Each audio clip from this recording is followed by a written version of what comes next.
Здравейте, приятели! Не знам дали знаете, но аз съм бил за кратко време заместник началник склад на мебели. Няма да кажа фирмата. И щяха да ме правят началник, нещо не стана. Аз избягах, това е странното, защото не беше организирано. От 4 човека персонал, които трябваше да командвам, 3 ме мразеха. Четвъртия, може би лицемерен, така и не разбрах. Да си кажа своето мнение за мебелите. Като гледам, доста клипове има ремонти на апартаменти, продажба на апартаменти, хубаво обзавеждане, перални, сушилни, кухни, шкафове, плъзгащи врати, лед, млед. В един момент, нали, все пак аз ви казвам, че съм бил в това нещо.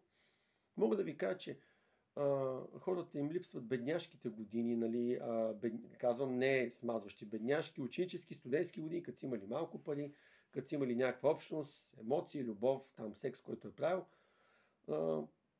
не са им липсвали мебелите. Аз съм живял в Америка, бил съм на невероятно обзаведени апартаменти, ми липсват хората, природата, усещането за Америка. Не ми липсват мебелите.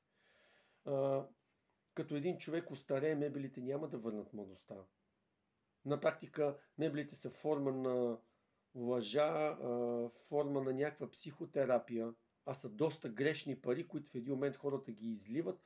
И отделно странното е, хората като минат 25 години и вече някои от тях си купат жилище, почти винаги те не го обзавеждат младежки, някои го правят инфантилно детски, но повечето правят старчески апартаменти.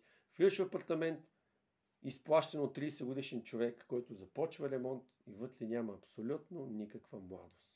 Старчески. Нали, сложил ги скъпите неща, нали, изплаща ги или си е спестил парите, но вътре е старческо. А той на 30, дори под 30. Нали, има някаква илюзия, че ще идват млади хора, ще се забавляват, това почти не се случва. Едно-две гостите и старостта си идва на 30 в скъпите мебели. Така че не казвам да живеете в кашони, просто не надценявайте мебелите. Те не са кой знае какво.